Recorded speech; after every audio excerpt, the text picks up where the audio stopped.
Welcome back, everyone, to another enlightening episode of Insights, where we dive deep into the wisdom that shapes our lives and our souls.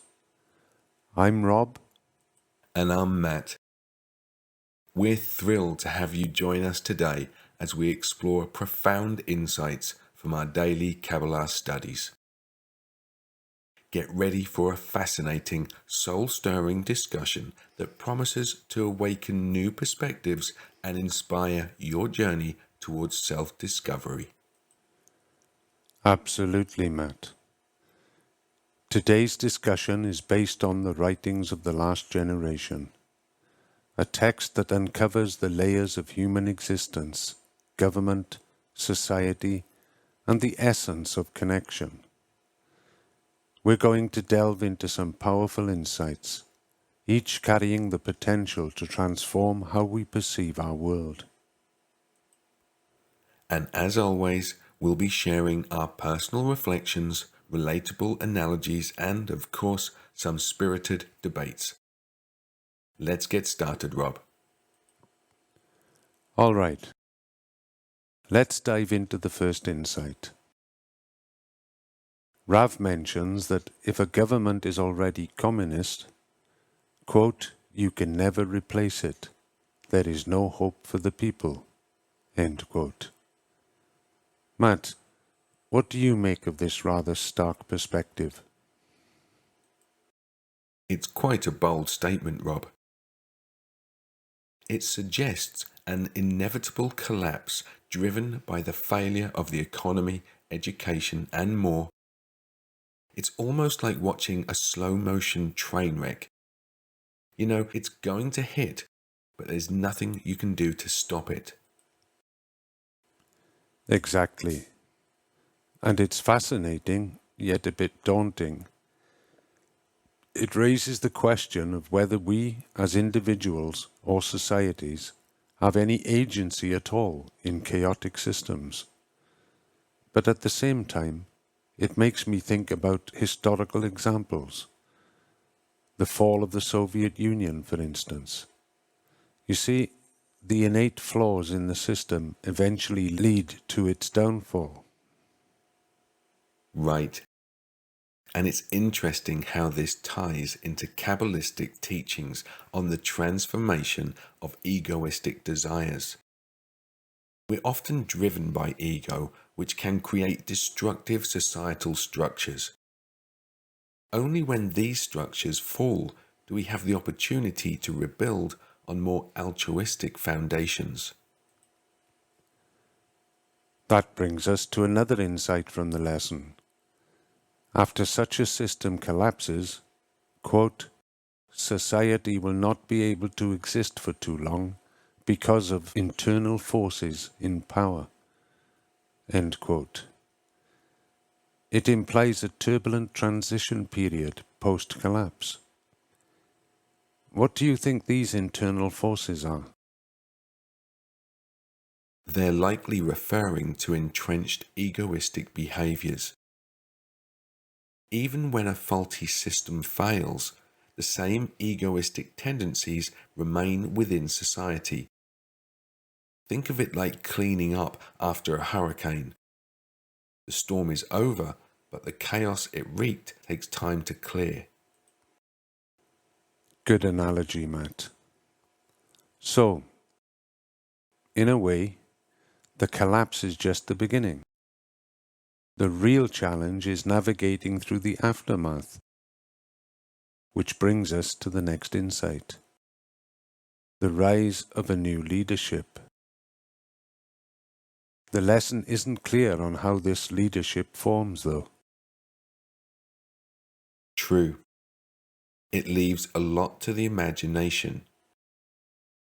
This uncertainty puts emphasis on the potential for positive or negative outcomes.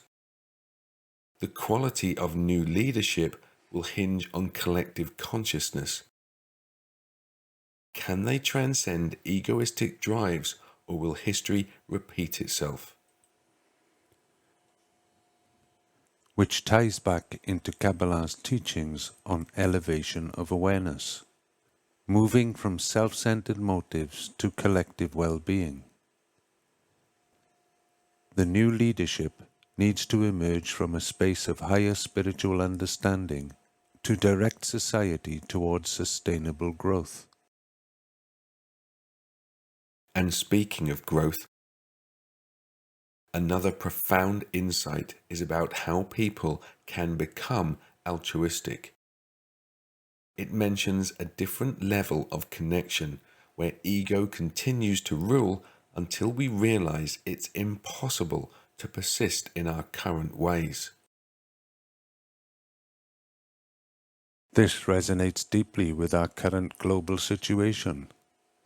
Climate change, social unrest, polarization. These are signs that our collective ego is steering us towards unsustainable paths.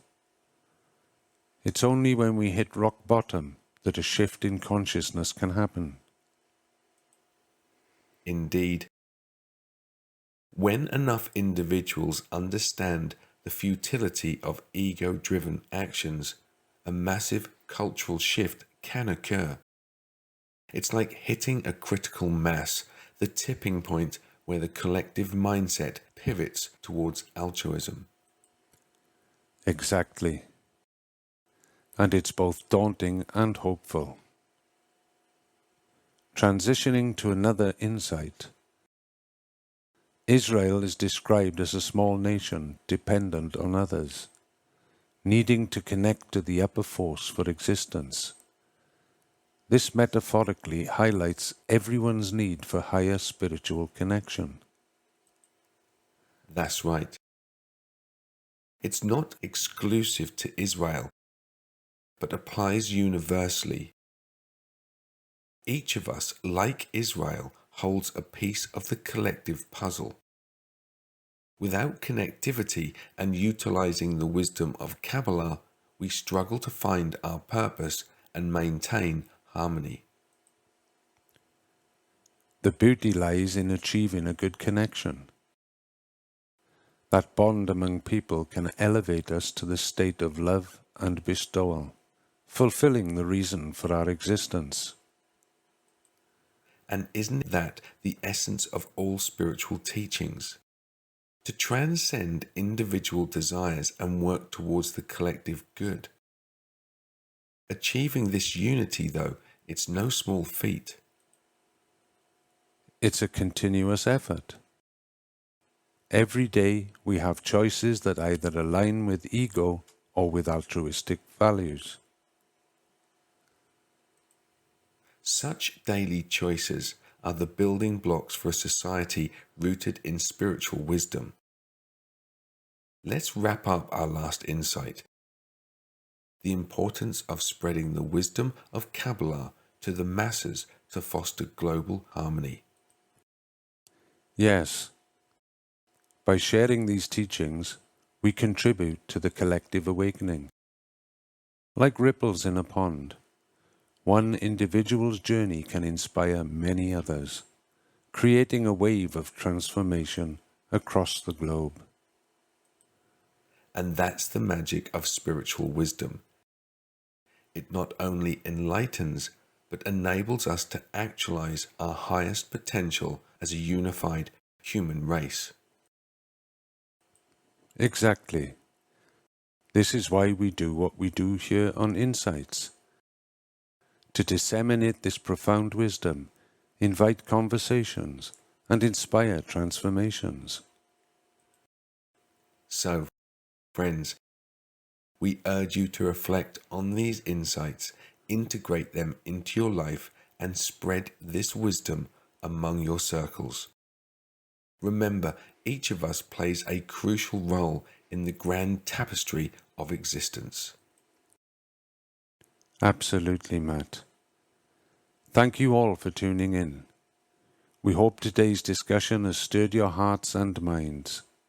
Stay curious, stay connected, and join us next time on Insights for more enlightening conversations.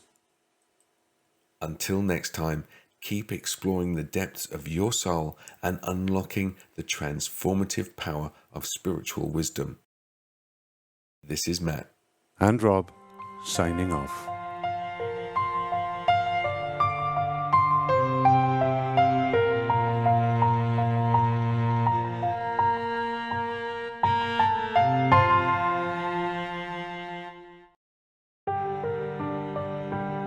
Insights, where spirituality meets practicality.